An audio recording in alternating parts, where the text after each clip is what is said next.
And we're back here once again with another episode of the MSK show, and this is going to be episode 149. And in this episode of the MSK show, I am going to be having a conversation with indie comic book creator Lunchbox Warren. This is going to be his first appearance on this show. He made several appearances on my Iron Man podcast, actually, but I hadn't talked to him for a while, and I thought he was just dead, actually. But no, it turns out he was like, you know what? I just don't want to be on Twitter anymore, so I'm just going to be mostly on Facebook. And I was like, oh, I remember us having a conversation, and you were like, yeah, I like the movies and TV and all that stuff. And I was like, you know what? It'll probably be a pretty good addition to the Wednesday show. And I thought you were on like an Eastern Standard Time, time slot. So I was like, oh, I'm probably going to maybe have to be earlier if you're going to be on for Wednesday. But it's like, no, I'm PST. I was like, oh, okay, and just be on Wednesday, actually. Yeah, and then I was like, you know what?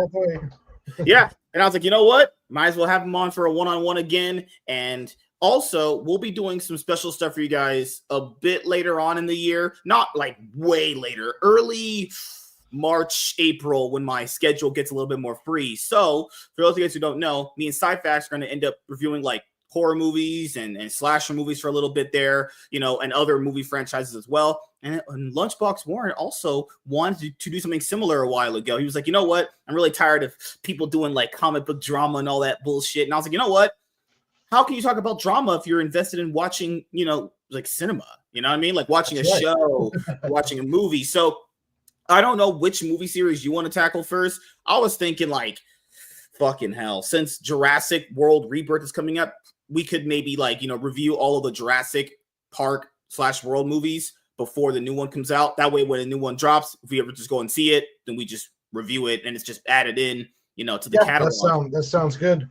All I like the series has its up and downs, but I would do that. That's putting it lightly. That's you're being way generous. Oh, if we ever start talking about Fallen Kingdom, I'm about to like rip my hair out. Damn, like the only two I've seen in the theaters are Fallen Kingdom and Jurassic World Dominion. The others I've seen just, online at home.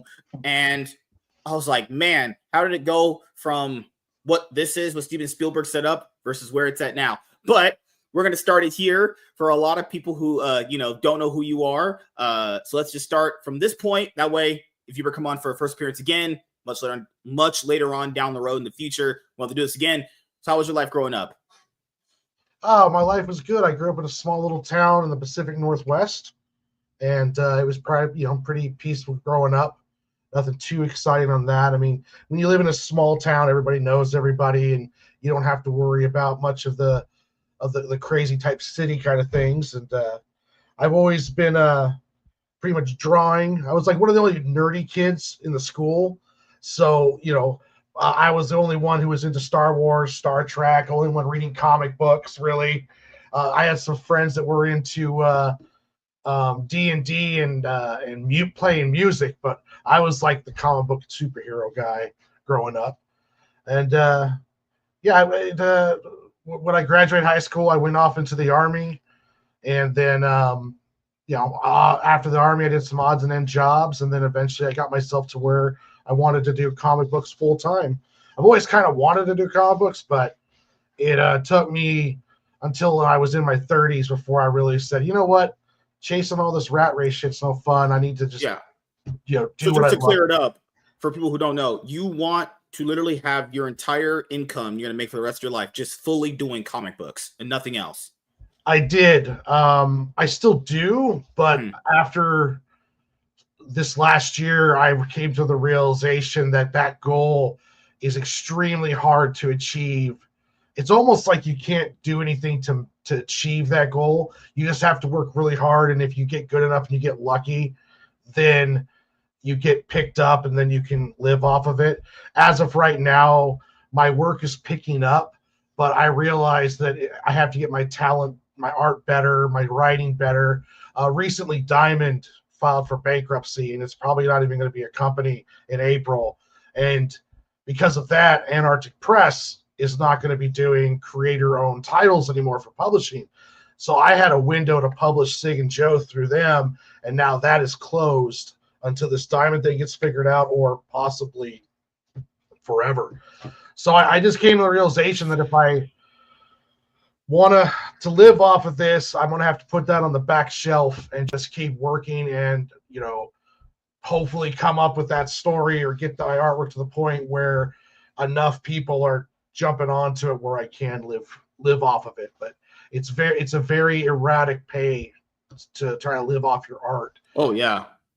Especially now with the way things are. Hopefully they're going to get better, but it's been a rough last, like 10 years really because of everything that's been going on. And yeah, comic books are a throwaway like a pleasure item. So it's when people are spending so much money on groceries, comic books don't get bought as much. The collector market hurts. And so right now I'm just kind of enjoying making comics, working my part-time job, and then hopefully if I get good enough and get up there, I can have an audience that I can live off of. But I don't have that as a main goal anymore because I just don't think that that's something that you can. That's like almost like saying I want to win the lottery. Like it's not a good goal. Yeah, it might happen, but you can't make it happen. What's crazy is that I actually haven't did a video for my comic book channel talking about Diamond the distributor, essentially filing for bankruptcy and going out of business. Eventually, maybe like coming up within like the week or the next week, we got to have you on the MSK show, the times where we do the freaking comic book shows, because I would love to do a video talking about Diamond going out of business, essentially, because a lot of people, through everything I've looked up into it, it's not this thing where people said, oh, they just went woke. It's like, you guys are such brain rotted retards. Okay, like, yes, certain things are quote unquote woke, but that is not the reason why that company basically went, as we're talking and making this episode of the MSK show, went under and now filing for bankruptcy. Oh yeah, horrible mismanagement. They would ship damaged product. I was talking to the comic shop that I go to buy comics, the owner of that shop, and he barely buys from Diamond anymore. Mm-hmm. And it's just they're just not a well-run company. They had a monopoly, and they kind of got cocky.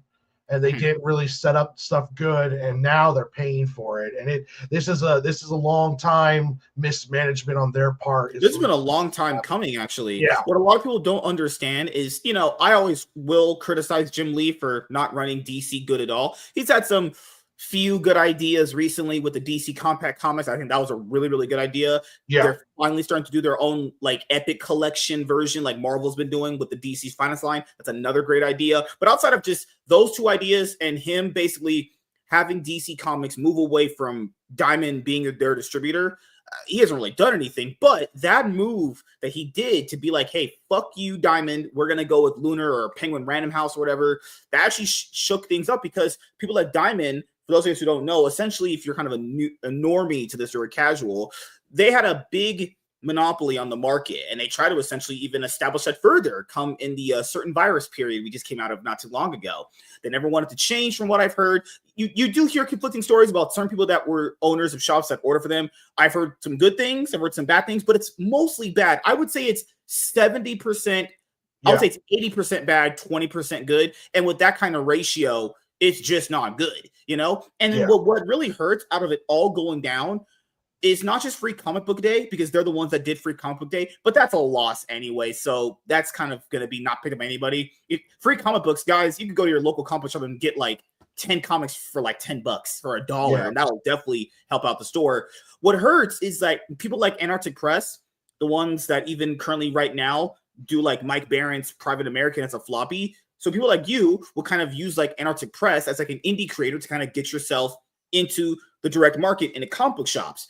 Well, Antarctic Press, guys, they're not making the hundreds of thousands of dollars that Marvel and DC or Image is making from comic book shop retailers ordering their products, right? So if you're an Antarctic Press, you would go with Diamond Distributor because they would be the cheapest distributor on the market for you to get, your products through them, right? Through a catalog. So someone like you, someone like Ravensloft, or even the guy that EVS was in a spat for like the Comicsgate trademark. I forgot his name. Preston Coulter.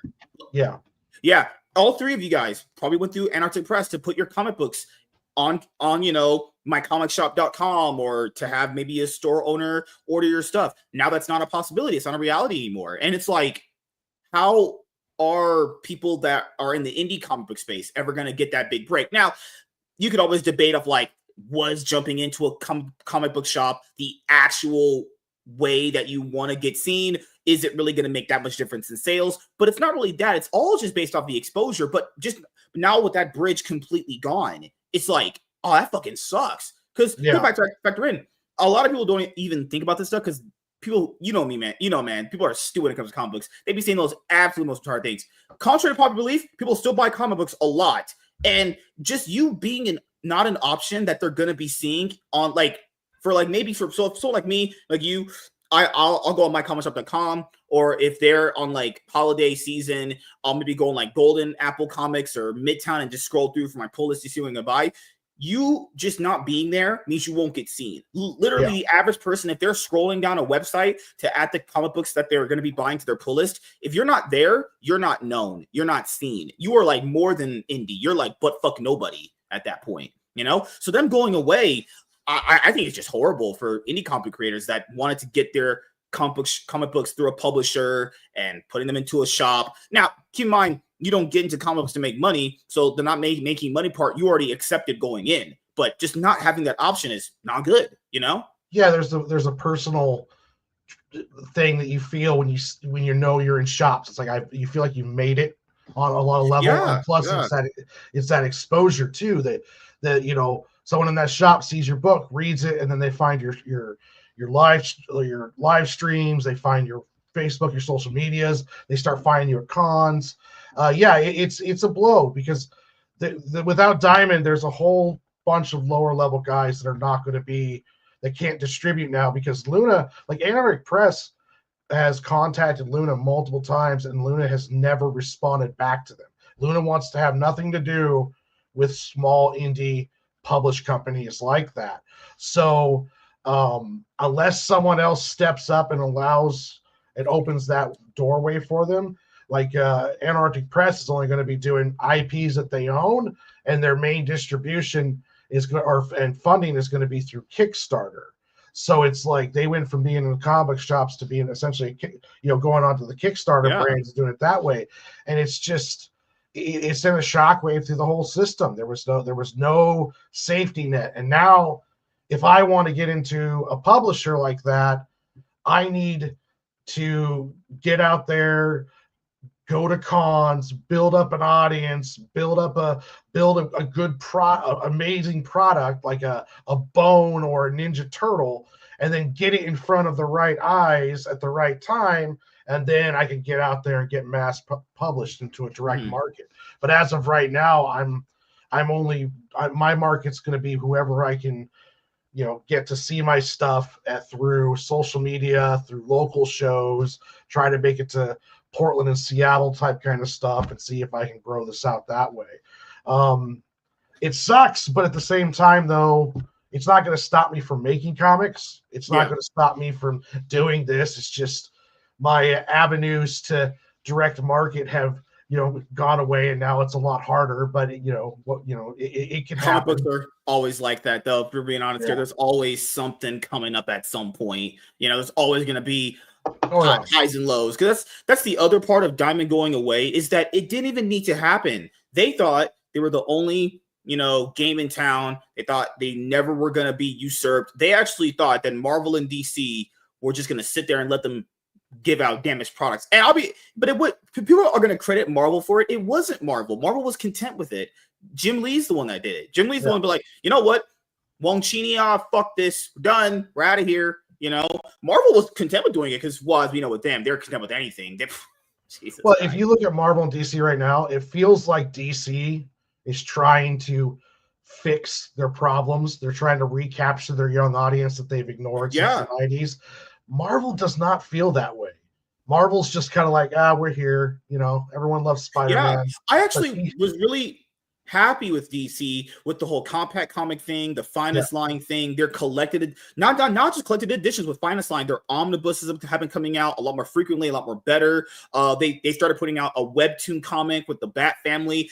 I'll give them credit; they have been improving a lot. They Their got comic these books ones in the dollar store now too for like $1. Oh yeah, they're selling.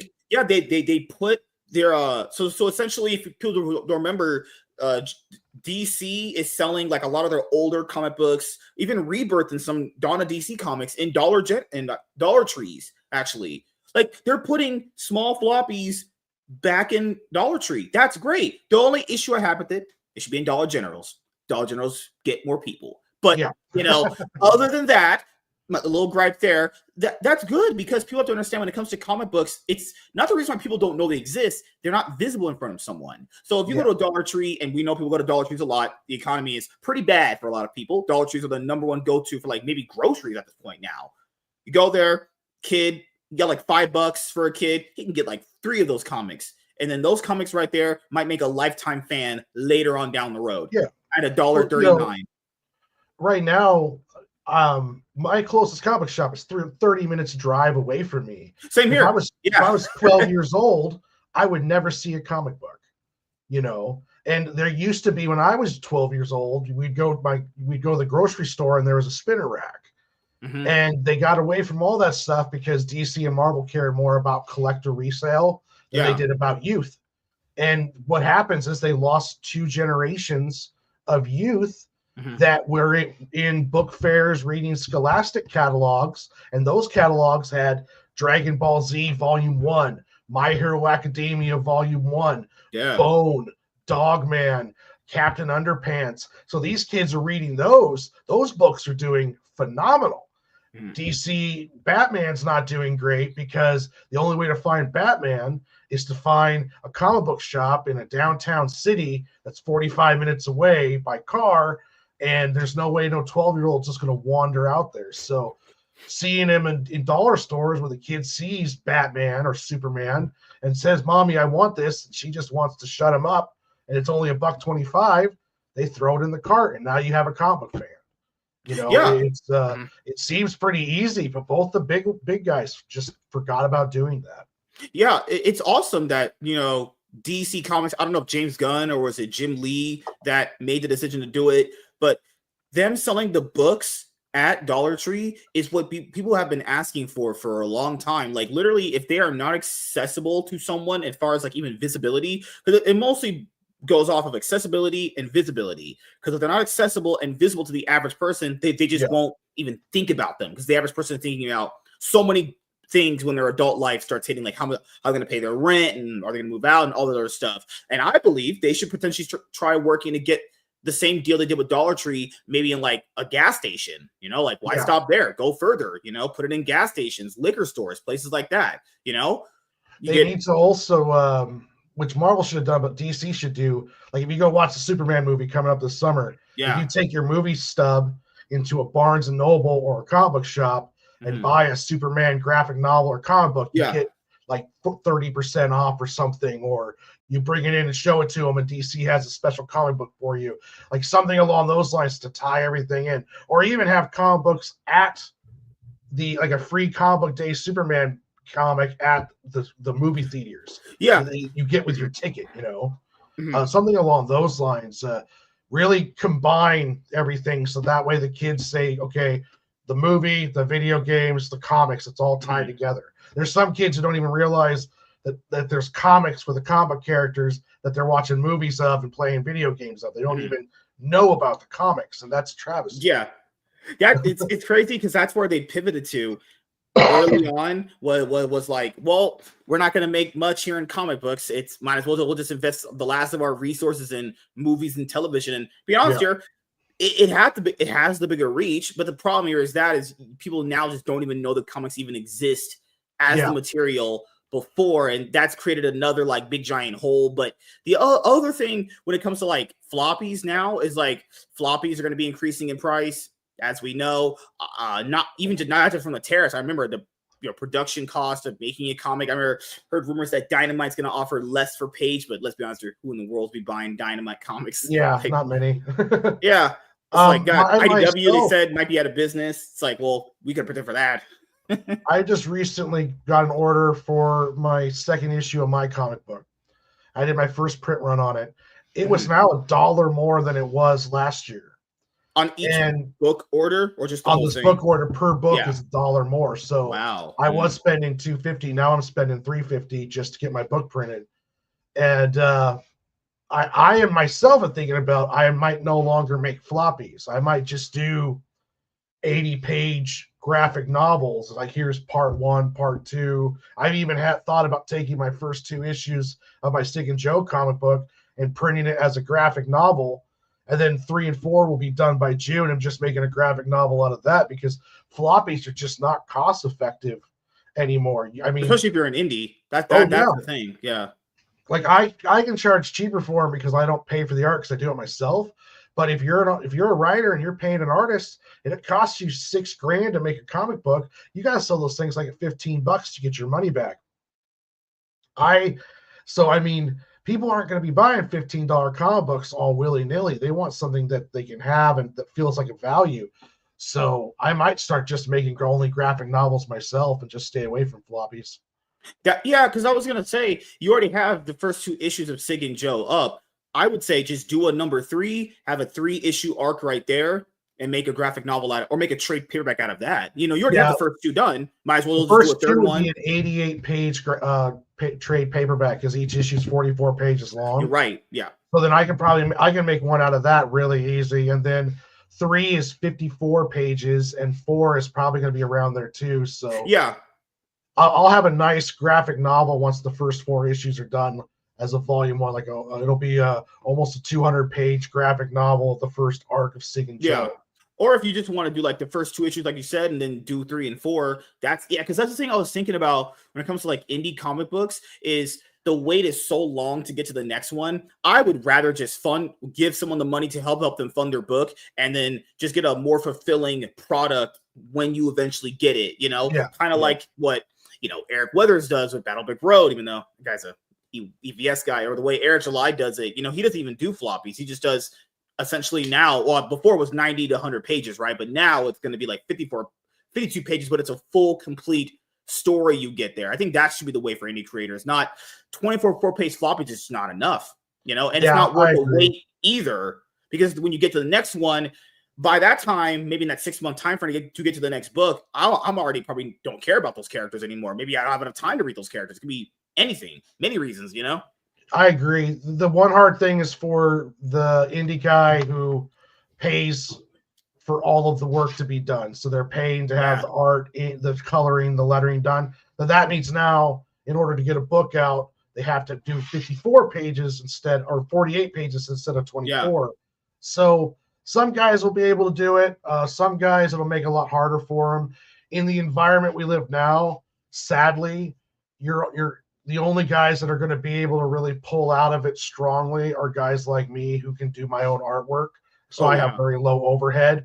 There are going to be some writers that make through it that have really good product, but there's going to be a lot of younger, newer guys that are trying to get into the door, and they're not going to be able to, just because when they go to find out to make their comic book, it's going to cost them, $10,000 or whatever, because they got to get a letterer, they got to pay for the art, so they got to do all of this stuff, and then it's just it's not going to be financially worth it for them to do it, unless they just really love it and have a lot of money. But most of us don't. So like Mugen Lord, if you guys know who Mugen Lord is, he did that. He's been investing so much money in this comic book for years. I think he said he put in about maybe $50,000 for his comic book series. He wants to get like voice actors and a bunch of books and all that stuff. And he's just doing his first campaign now. It's going to be working on it's in its final week of funding right now. And just even, you put in like $50,000 and your first campaign's only doing like 5,000, you're gonna be like, okay, first time, okay, because that's the thing. When it comes to like people that like in Comicsgate, a lot of these weird Comicsgate fans thinks like, well, books will make like 30,000, and it's like that's just not realistic. That's not even consistently average for a Kickstarter or an Indiegogo campaign. Like I think the average that I've seen is from maybe $1,000 to $5,000. I think that is like even the official average. If you go through all of them and average it out, it's usually like around $1,000 to $5,000. Yeah, if you do 5,000 on your first one, that's actually pretty good. That's pretty good. Yeah. John Longbox, John, he did 6,000 on his first one. It's pretty good. Yeah. Yeah. You have to bring people in. Like a lot of people give shit to the big time streamers who want to make comic books now. And I'm just like, no, that's what you're supposed to do. You're supposed to have an audience of 10,000 people where 5,000 of them are going to come to your Kickstarter day one and buy your product. That's what that's what I'm trying to do. That's what we are all trying to do, is build up that audience that wants to buy your book. Just and then having more people in the ecosystem from that bigger creator that person is bringing is very good, because if people don't know, when it comes to like comic books, indie stuff, guys, is very much not known. Like, guys, people still say Transformers is indie, which is ridiculous in and of itself, because everyone knows who Optimus Prime is. So you just keep in mind that if a bigger content creator now, because there's some content creators out there, not just Eric, who are doing like their own comics, that's good. That's a good thing that more people come into the space. That's a great thing. Hopefully it's a trickle down effect, but usually that's not how that works, honestly. We need to have more people bringing more people in, so hopefully their fans will cross over. I don't know how many of Eric's fans, let's say, because he did his own thing. He had his own website. He did his own funding. So I don't know how many of those people read the comics like, well, now I want to go over and do a Kickstarter. But it's still bringing people into comics that maybe not have been in comics beforehand, and that's always great.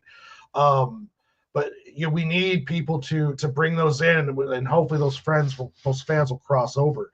But even then, I mean, as a personally for a creator, you have to you have to try to find your own audience and not depend as much on other people, because the last thing you want to do is get into those weird mindsets where you're like angry at someone for being successful. That doesn't do anything good.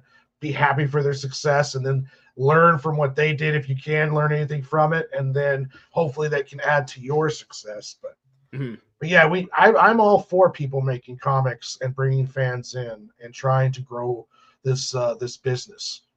It's hurt right now. It needs help.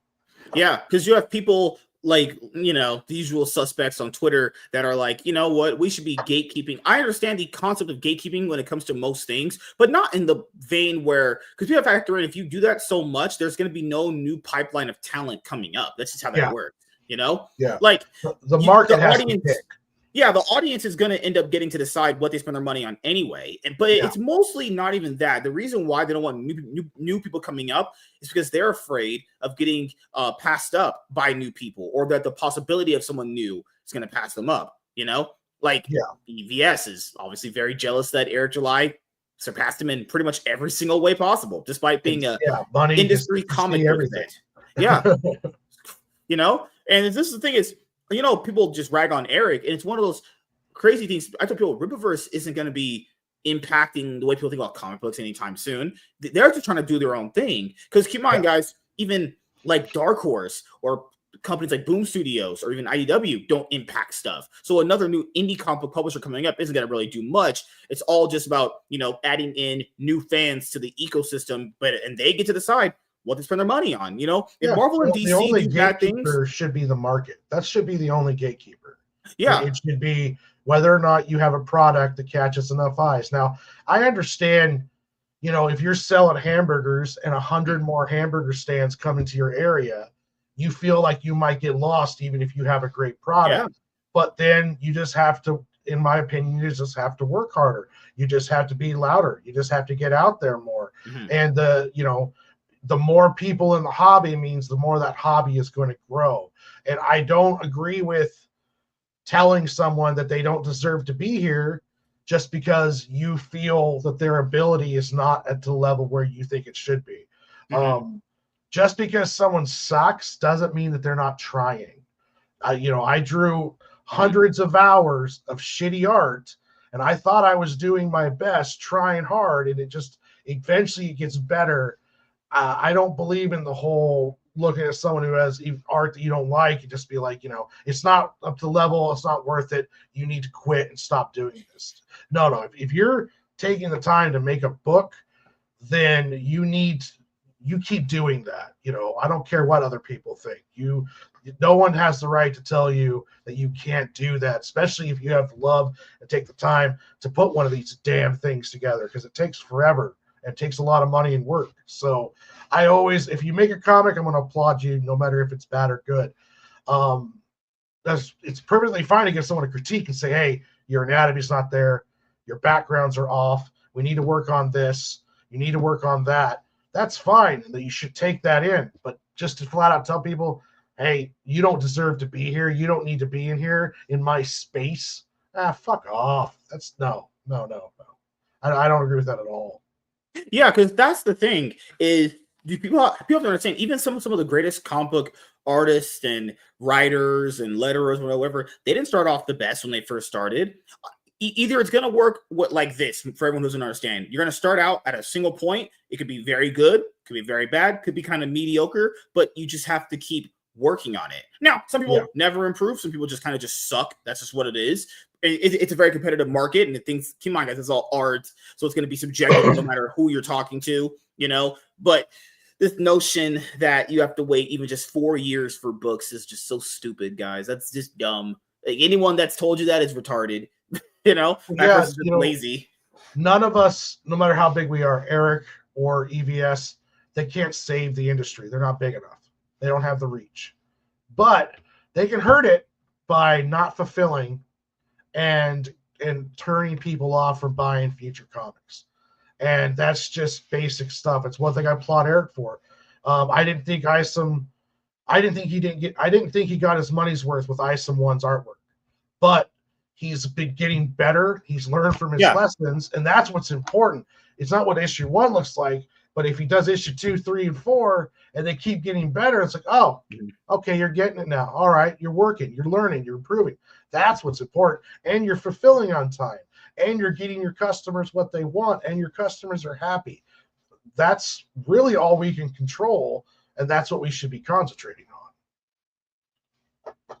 Like, that's the other thing that when Eric came up is a weird thing that I found out with people that they don't know anything when it comes to comic books. Like, especially with pricing, they got mad that ISO #1 was priced at like $35-$40. Guys, do you know that most books that come out, if you have 5 books in your pull list, will basically average out to about $30 anyway? Or if you're buying online, because there's shipping and taxes added to books, if you're getting an Epic collection, that itself right there is $44. If you're getting any compendiums, those are going to be, unless you're buying them secondhand on Amazon, those are going to be some money.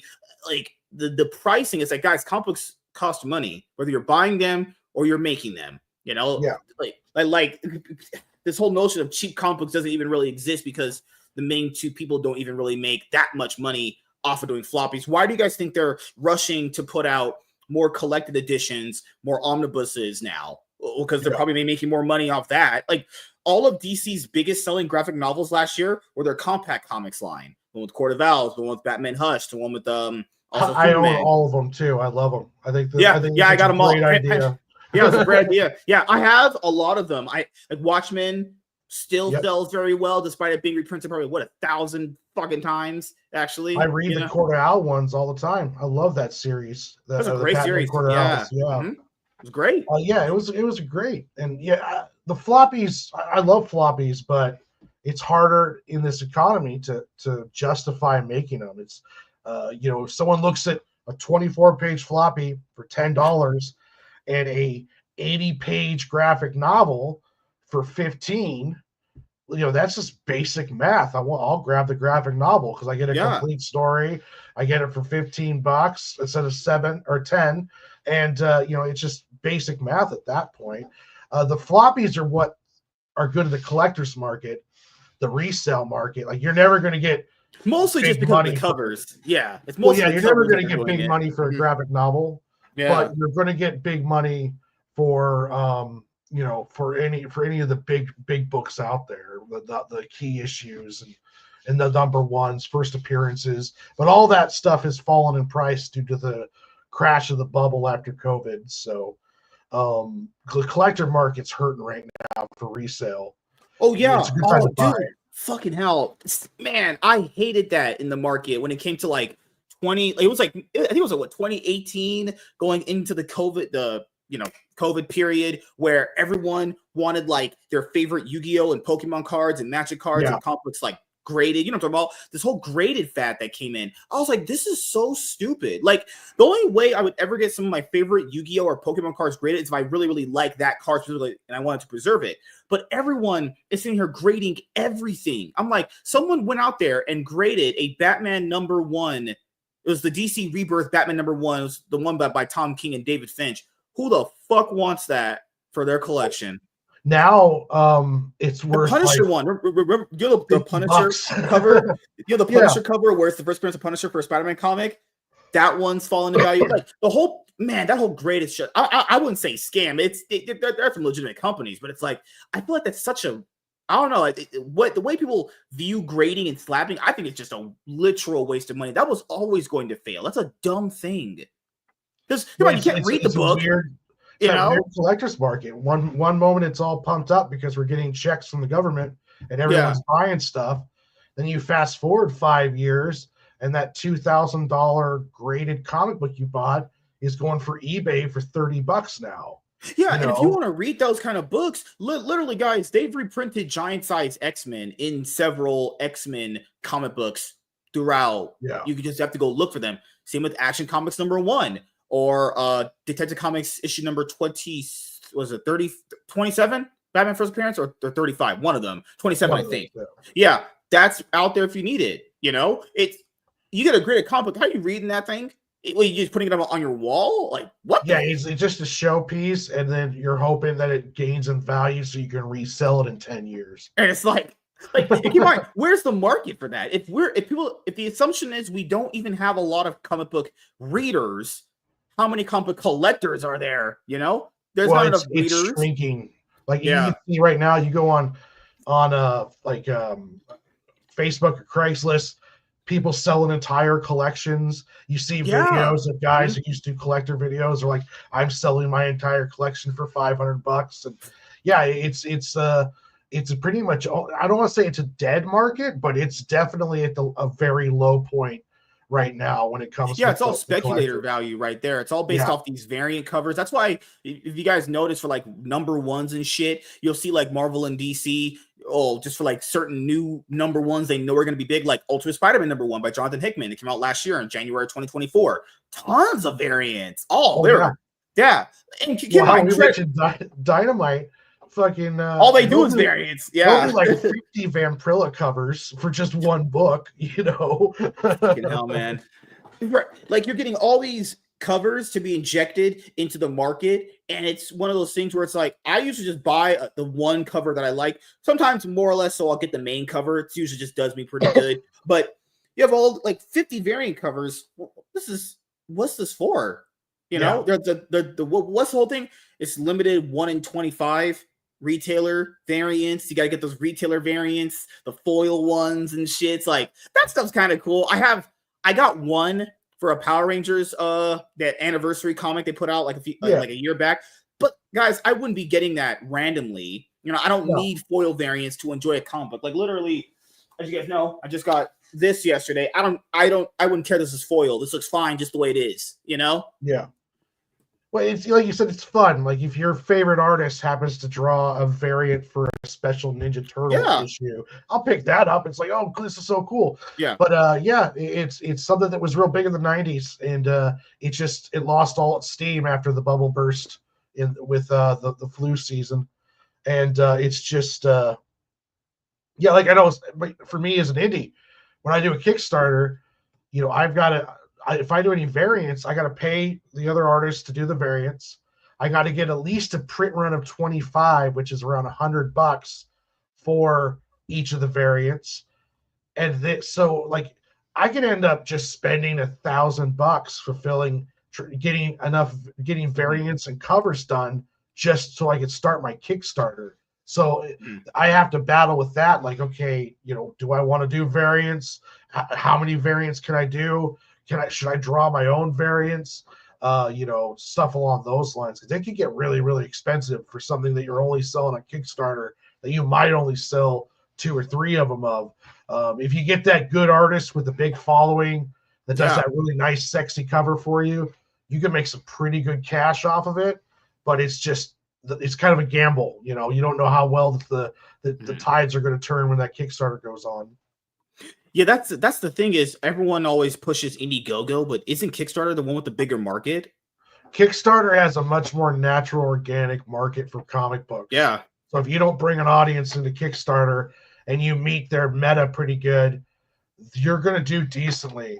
I know people who've gone over to Indiegogo and have gotten, but maybe like 5 backers. So Indiegogo, you're either bringing your own backers in, or you're affiliated with a large group like Comicsgate, and then at that point you sold your soul audience to Ethan. already set for Indiegogo. Yeah. But if you're in Comicsgate, that means you have to sell your soul to EVS. Probably not a good idea. Yeah, you have to bend the knee to the Frogman. So then,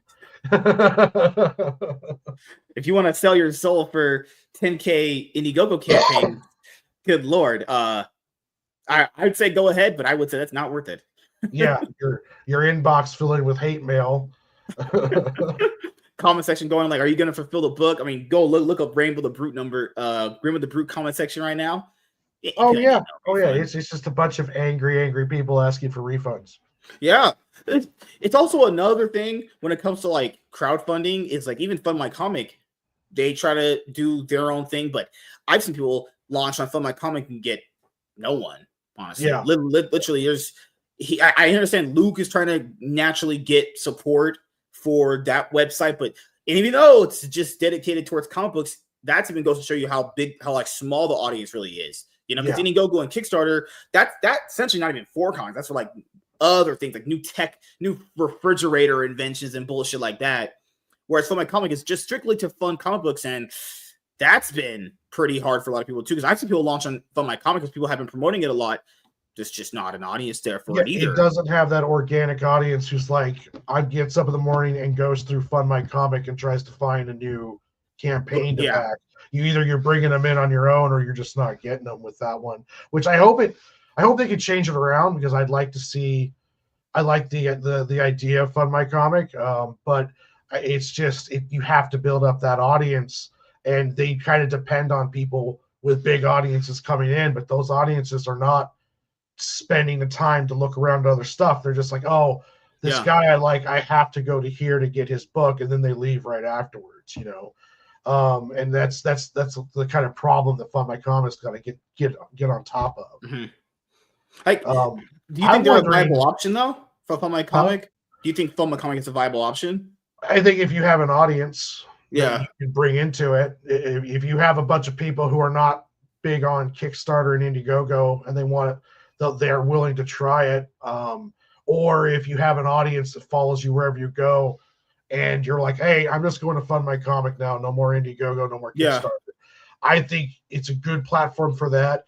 They seem to have good rules. They seem to have a good platform. Everything on there's good. It's just there's not much of that organic audience where if you come in there without the people following you, you're not going to find many people. And that's the only downside with it. And I'm still trying to build that up myself. It's not an easy thing to get, 200 people who are eager and following you wherever you go to buy your stuff, unless you have that really good book and you touch them. Like, I gain loyal followers every time I put my book out there, but it's like 1 or 2 at a time, and it's slowly building that up, till you get that good amount of people. I'm wondering, like with some of these guys with super late campaigns, printing has just gone up, shipping is going up, supplies are going up. Some of these guys are going to be hurting when they finally get the book artwork done, and then they go to package and ship, and everything now costs, $1,000 more than what it was before they started. They did all their prop budgeting. I mean, you're talking about some massive increase of what they're doing. So, like, if you budgeted a print run at $500 and now all of a sudden it's $700, that might throw off all of your margins. So it's going to be interesting to see what happens as the market keeps going the way it is. Yeah, because that's another thing too that people forget. It's not even this whole tariff bullshit. Is that things will just naturally in time go up in value. It's just how it goes. You know, it's crazy. People want prices to go back down, even though I hope they do too. When have they ever gone down?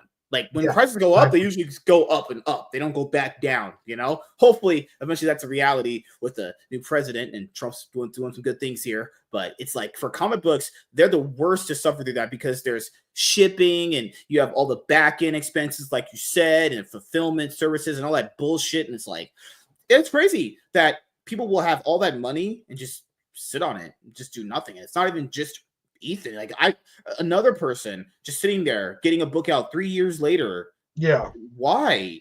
You know, well, Ethan probably doesn't have much to worry about because he makes pretty good money. But it's that smaller guy, those, that is like 3 years late because, and a lot of that happened because they just didn't inexperience. It's like you have an artist who done pinups and never done interiors. You don't have any of the pages done except for 3 for the Kickstarter.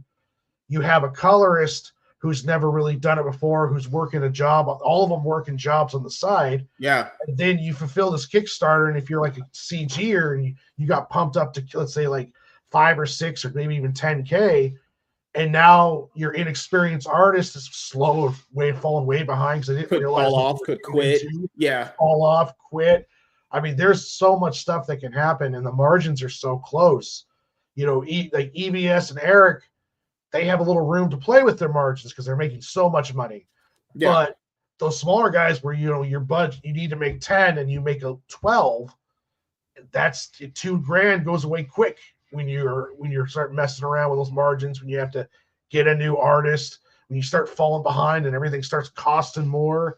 I mean, I feel really bad for some of them because some of them just are, it's almost like they're falling in a hole, and no matter what they do, they just keep getting deeper and they just can't get out of it. And you almost have to get a bunch of people to come in there and help save them out of this pit because they just didn't realize what the task they were taking on to make a 24-page comic book. And it's sad because they mean to do well.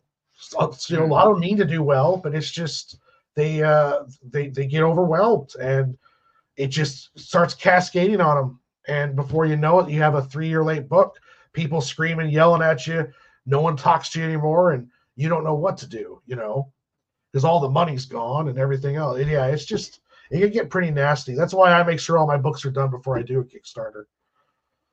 Yeah, that's the thing is, that's also the other thing that should be hopefully a thing moving forward is making sure the book is done before launching. That way you kind of remove the possibility if anything might go bad from like an artist or a letterer standpoint. Because that's a common thing is artists flaking on someone, or maybe you made a tweet about liking Trump or whatever, and they're like, you know what? I hate you, you fucking fascist Nazi. It's like, you already could have paid that guy. He could have even finished his work. Yeah. A lot of people don't understand this when it comes to artists. Artists are straight up weird people. They're first of all, they're socially inept. They don't go outside. They say just the absolute dumbest things. Like an artist would say something and my brain would melt. They would think that fucking drawing a fucking picture on a tablet or a piece of paper is the equivalent of someone at a truck wash watching the trucks for 8 hours. So like, I'm putting in some quality work. Okay, all right, holy shit. Now, remember a few years back, these arguments were coming up where it's like, artists were saying, oh yeah, we're working hard and we're doing something. And I'm saying, I think people are working hard. I'm not ever doubting someone's working hard, but this notion that you can't get work done on time when you're in fact an artist and that's all you do. Yeah, I think 8 hours you could get a few pages done. Yeah, if you put your mind to it and you're not lazy as fuck, Well, that's hardest part is you have to sit down in this chair and do it, and it's something that I took me years training myself. So I could, my first book took me almost 4 to 5 years to make. My third book took me like 5 months because I've gotten the discipline and learn and you do it. It is not easy waking up in the morning, drawing, and then going to bed, waking up the next day, go to your day job, and then after you get off your day job, draw, sleep, wake up, draw before your job, and just keep, it's like that's essentially what I do to have to keep up with all this stuff. And it's not It's not easy, but it's not as hard as when I was digging ditches or driving big trucks or working construction. Though that shit was hard on the body. That was hard on everything. It's that this is just takes a personal discipline, and it also you have to give up all your free time. You're sacrificing free time in order to get this stuff done. You know. Because I remember that was a big argument, fucking hell, some years ago, and it was just the cringiest thing to have a person who sits in their house all day, draw pictures, and say they work harder than a person that does construction. I'm like, what are you talking about, weirdo? No, what in the world? And the thing is, these people are taking all day and they can't even get a page done. It's like, if this is all you do, you don't understand. It's this mindset of like putting your head putting your head in the sand and doing it. So what a lot of people do when they're very famous or they have a job and they really want to perfect that job and getting the best and the business that they want to do best, all they dedicate is putting time into that and making sure it's the utmost perfection. Same thing with content creation. If you want to get better at making content, you just need to keep making it, and you need to improve on making content as you go with each video. But you don't sit there and go, you know what, I did one bad video and this is what it should be, and that's all I got. It's like, drive and ambition goes a long way when it comes to a lot of this stuff. A lot of these guys from like that CG camp, just the drive and ambition is just not there. Feels like there's a lot of them that are just lazy, and it's not even that. People that aren't even part of CG, though, some of the artists, they just flake on people. They'll take money, flake on it. That's why I would tell creators, make sure you pay them when they did their work, Yeah. Well, it's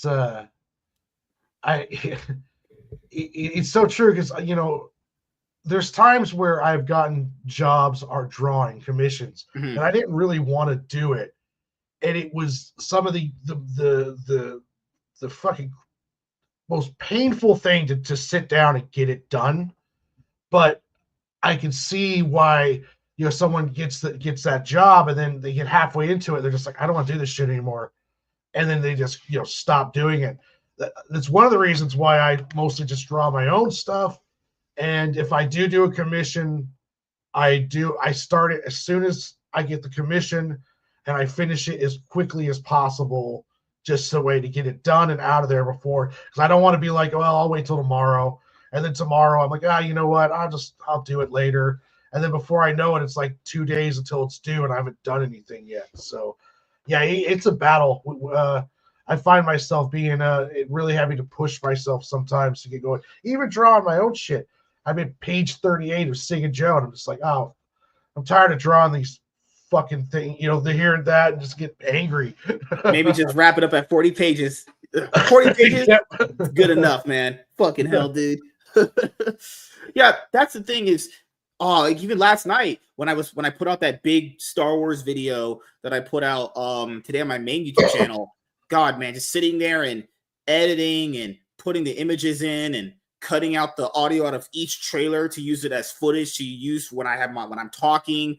Oh my God, holy crap. That stuff can be mind-numbing and tedious, but you want that end result. You're trying to look for that end result and get to the end result. That's that drive that you'll have when you do it, because you just need better discipline.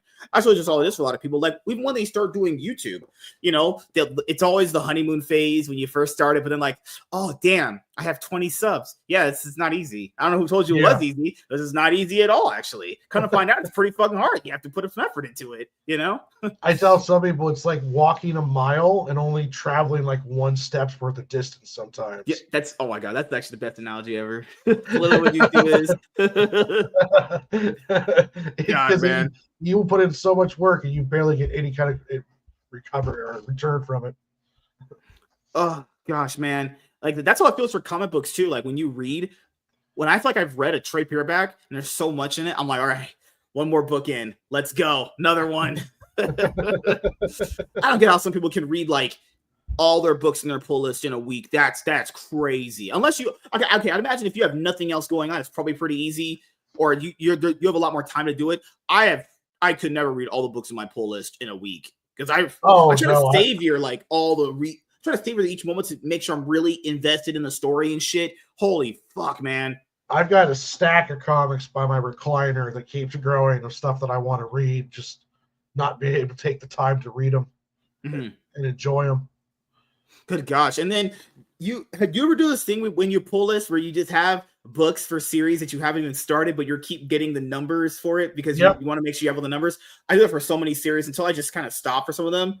Like I was doing it for the new X-Men relaunch. I was getting some of the books and I was like, I haven't even got a chance to read any of these. I'll just wait for trade, when it comes to that stuff, I did it that was with the new Transformers, with the really? Daniel Warren Johnson Oh, one. yeah. Okay. Yeah, I've been getting those on my pull list, and then eventually the graphic novel came out for the volume 1. I just bought that and read it. I was like, yeah, like for some books, I was like, you know what? I'll go and get it.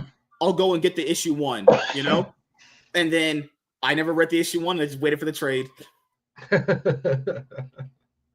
I like trades. I like having everything in one shot myself. Also looks better on a shelf too. Oh yeah, I'm a reader collector. I really like reading them. I like. Did you read a volume 2 for Daniel Warren Johnson's Transformers run yet? Is it out yet? Yeah, it's out. Yeah. Okay, yeah, I'll go pick it up then because I got volume 1. I need to go pick up volume 2. Volume 1 was I tell people Transformers Robots in Disguise Volume 1 by Daniel Warren Johnson. That might be one of the best books I've ever read in my entire life. He's one of my favorite artists right now. He's so amazing. This yeah. Good. Yeah. You caught his other stuff like Wonder Woman, Dead Earth, and he did Jurassic League. That was fun. He did Jurassic League? Yeah, he did. I haven't read it yet, but I remember I seen him. I was gonna pick it up because I have it in my pull list to buy on Amazon. I put it in my cart. He did Jurassic League. It was the concept of the Justice League being animals or dinosaurs. That was good. If you ever get Transformers Transport to Oblivion Volume 2, it's really good. They're about neck and neck, honestly. I think Volume 1 is still overall stronger, but Volume 2 is still just as good, honestly. Yeah, they switched artists about halfway through it. I think Volume 2 might be the new artist, but he looks a lot like Daniel's artwork. It's still really good. Oh, because I know Volume 3 is dropping right now. Let me see. Are you just getting the Transformers stuff, or are you getting the G.I. Joe stuff as well? I have been getting the G.I. Joe stuff in individual issues, but I haven't picked up like the Duke Volume 1 or the Scarlet. I have like all of the Scarlet new ones, and then I've got some of the Cobra Commanders and some of the Dukes. I'm liking all these relaunch stuff. They're doing a really good job. Like I'm a big fan of Absolute Batman, Superman, and Wonder Woman. I've been reading. I have those. I gotta read them. Oh, the trades just got announced for them today. They'll be out in August. All of them. Oh, sweet.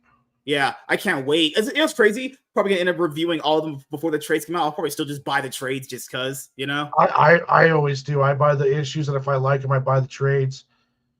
I'm one of those weird collectors that'll do that. I'll buy like 3 different versions of the same thing just because I love it so much. Initially, I was against that. Initially, I was like, I'm not going to be that guy. I turn out to be that guy. I actually am that guy now. I became the very thing I swore to destroy. It happened yesterday at Barnes & Noble's. I bought Superman by Joshua Williamson and Jamal Campbell, but I'd already ordered the hardcover, and it's literally still sealed right there. I can see it right there. Nice. And then I was at Barnes & Noble's getting Absolute Power and the Ultimates I told you about earlier. And I was like, did I buy this? I have that thing now where I think I've bought something, and I know I did, but I've second-guessed myself, and I'll just buy the same shit. I do that with manga all the time. I'm like, did I have volume 22? Fuck it, I'll buy volume 22, and I come home and now I got 3 of them. Right now, I have the I have Scarlet trade, I have the Destro trade. I actually have all the trades except for Void Rivals Volume 2. I haven't read Void Rivals Volume 2, and I still have to read the G.I. Joe stuff. I've read the first 2 volumes in Transformers, and I have to read the G.I. Joe stuff. I know they put out the G.I. Joe issue 2 is out right now. But the trade is coming out very soon. Also, they're going to do a hardcover for the Daniel Warren Johnson stuff coming up later this year in July, where it's going to cover like all 12 issues of the first 2 arcs. Good Lord, that looks very good. I mean, man, if you guys haven't been reading Transformers by Daniel Warren Johnson right now, I think that's the best comic book series on the market right now, barring, Jeremy Adams' Green Lantern run or Ultimate Spider-Man with Jonathan Hickman. My God, it's just been knocked out of the park. I can't wait for Volume 3 right now. There's some good stuff out. I mean, it's crazy, man. I tell people there's good. Whoever is telling you there's not been good stuff just recently is capping out their ass. They're lying. I mean, I get it. It's all going to be subjective at the end of the day, but I get it. There might have been a period point in time where books weren't that good. But if you're asking me right now, there's been so many good series that I've been enjoying. Yeah, there've been some stinkers here and there, but overall, I've been enjoying what I'm getting so far. It's been pretty good. Yeah, you still have the DEI woke shit spread out a little bit, but we're starting a lot more quality. Like Ultimate Spider-Man is an amazing Spider-Man. I just read the first trade. I know the second trade comes out this month. That I don't know. Right now, that's probably going to be my number one comic book I read all year, barring how I feel about the Transformers, because that Transformers third volume is coming out. I know Daniel Warren Johnson always brings good. But right now, as it stands, Ultimate Spider-Man Married with Children Volume 1 is the best book I read the entire. It's so damn good. It's just like, holy fuck. I went from reading Zeb Wells' first trade for Spider-Man to Jonathan Hickman. I was like, man, I went from having sex with Precious to having sex with Scarlett Johansson. That's where I went to. I just upgraded. Because the G.I. Joe Volume 1, the Cobra Strikes for them, that one drops June later on this year. So some of these are coming on like a few months, actually. But I need to have the Amazing Spider-Man second trade. I have to see if it's still as good. Hopefully it doesn't fall off. Please don't fall off. If it falls off, I'll be so sad, honestly.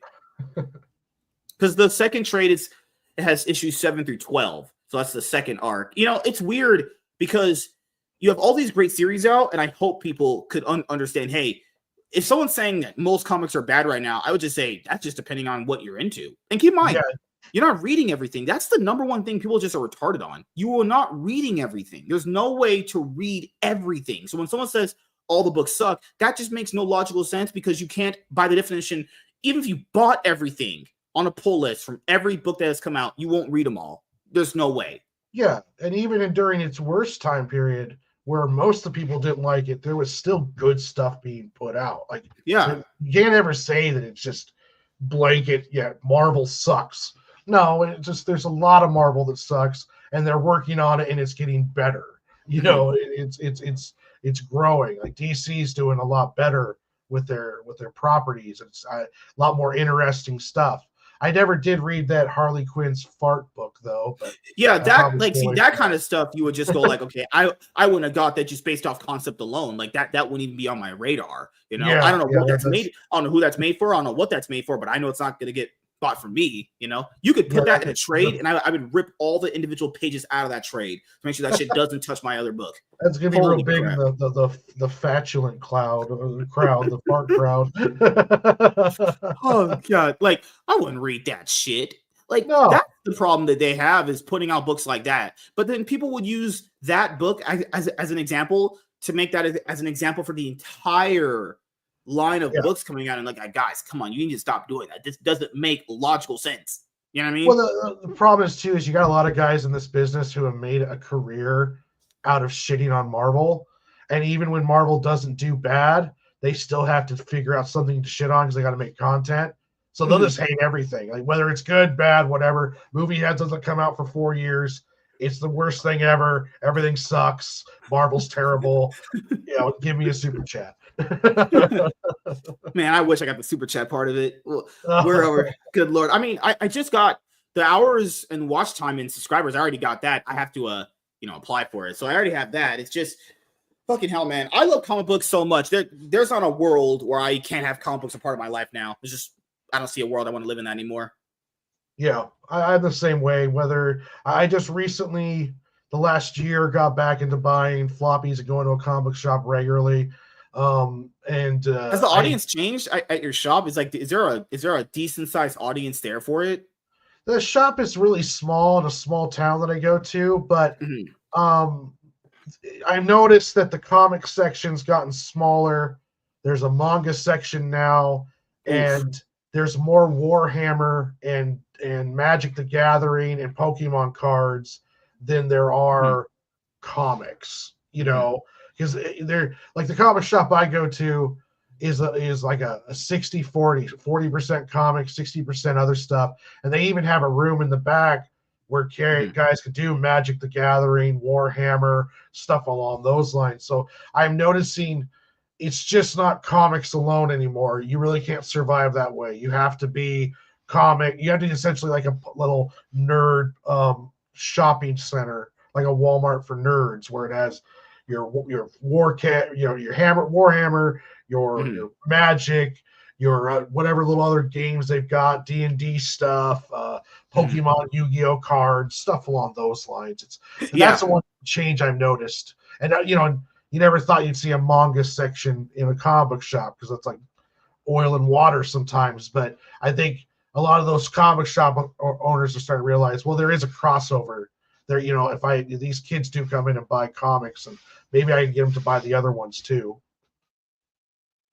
Yeah, it's also another problem right there too, is given how the quality of comics did get at a single point, the fact that manga was just able to take over. And keep in mind, manga has some level of issues as far as like, animes are concerned, but as far as like the actual product, not only it feels like they're just more bang for your buck. They're essentially trade paperbacks. Actually, they're even cheaper, and the bang for your buck comes from how many pages you're getting per content, and they come out pretty regularly too. And they're only like, even if you charge tax on them, they're like, what, $10 before tax? It's like, what, $12.99? Guys, you can literally get 3 manga books for essentially like $30.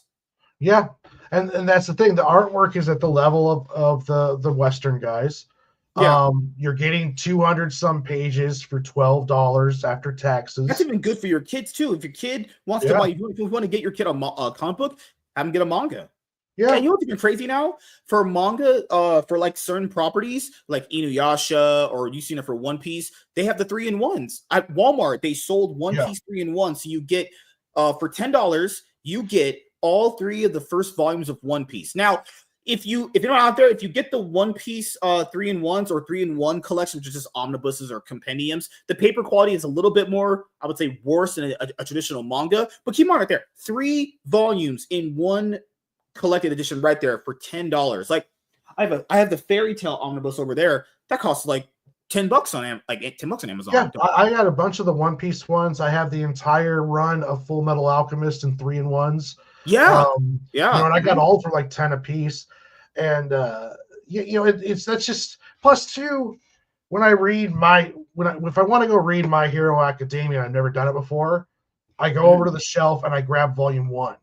If I want to read Spider-Man, that I've never read a Spider-Man comic before, there's like 13 of them, and they're all different. They are all like different storylines. I have no idea what the hell's going on because they're also interconnected with all these other books. So it's a lot easier to jump into manga than it is jumping into Western mainstream comics. Manga is just simple. Go to volume 1 and follow down the line, and you get a beginning, middle, and end complete story 9 times out of 10. There's most of the top mangas have a finish. So you're going to be able to it's just easier to get into. Like, even if you guys wanted to go for like, say Dragon Ball is a very, very popular one. It's one of the most biggest ones. Dragon Ball, get the Dragon Ball 3-in-1s. Then you get the Dragon Ball Z 3-in-1s, the big Viz editions. Then if you wanted to go get the Dragon Ball Super mangas, well, you already spent way less money getting all the 3-in-1s. Now, if you just bought the single mangas, now you just obviously spend less money. So much less money you spend. Like even their omnibuses or their collected editions are cheaper. They're charging for a collected edition the same amount as a manga in some cases, or like $10 more. So a Dragon Ball Z Viz Big Edition will go for like $20. Well, the regular manga is only $10 too. It's like, how can you beat the prices are just way better? Way more bang for your buck too. Yeah, you could buy 2 manga 3-in-1s for the cost of one DC graphic novel. Yeah. Like an omnibus that comes out for like MSRP costs like what, like $125, something like that. Yeah. If you look out the catalogs and shit, you can get 3 manga omnibuses for like less than that. Actually, literally less than that. It'd be like max $60. I have that Berserk manga over there. They were selling them a lot at Barnes and Nobles, all the Vinland Saga stuff, like Trigon. Guys, those things cost like $40. They can't even compete with manga on the omnibus prices. That's when you know you're fucking screwed. Holy shit. That's what was so smart about the compacts, because you're getting a lot of DC story for $10. And it's just like, this is perfect. I can read all the Court of Owls for $10. Bam. What in the world's going on here with this? Oh my god. Fucking people outside. But yeah, man. What's that thing I wanted to ask? Fucking hell. Yes. What are your plans for this year coming up, actually? So this year is it's going to be Gonna be one of like my a more bit of a reboot year. yeah. It's a very, I lost a business partner and letterer, so then I had to start doing all my own lettering on my own. And now I'm just a solo business. I do everything on my own, and I have issue 2 is done and at the printers. Issue 3 is at editorial, getting wrapped up so I can send it to the printers. And issue 4 will be done by June of my series, The Adventures of Sig and Joe. I also have a Christmas Santa horror story that I have all laid out. I have the second issue of a fantasy story. I've already got the first one done. So this year, I'm going to be putting out probably, I think, close to 5 comic books. And it's going to be a very productive year building up my library. And I've been streaming more on TikTok. I have over 1,050 followers, and I'm building on that daily. And I'm going to just keep trying to concentrate on Facebook, TikTok, Kickstarters, putting these books out. I've got a bunch of local conventions that I'm going to. I have my first real comic book conventions coming up in April. It's a 4-day event. And then I also been doing local markets here. There was an art market. It's about 4,000 to 5,000 people coming through it all over the weekend, and I got a table there. So for me, it's about pushing off everything and all the noise around me, and I'm completely 100% driving forward with my business, and no more waiting around for anyone, no more looking for someone else to do anything. I'm doing it. If I don't know how to do it, I learn how to do it, and I'm going to be putting out stuff like crazy and really just building that library up so that way when someone discovers my book, they'll be like, oh, this is cool. Is there a 2? Oh, there's a 2, 3, 4. Oh shit, he's got another. I want that kind of deal when you do find me out there. It's like I have 7, 8 books to show you, and you can go through and get a lot of my writing and my art. I've been really concentrating on getting my art better. I've been studying on getting my writing better. And when you get issues 1 through 4 of Sig and Joe, you're gonna watch and you're gonna see the big changes all the way that I did to 4 and the lessons that I learned and how I've improved.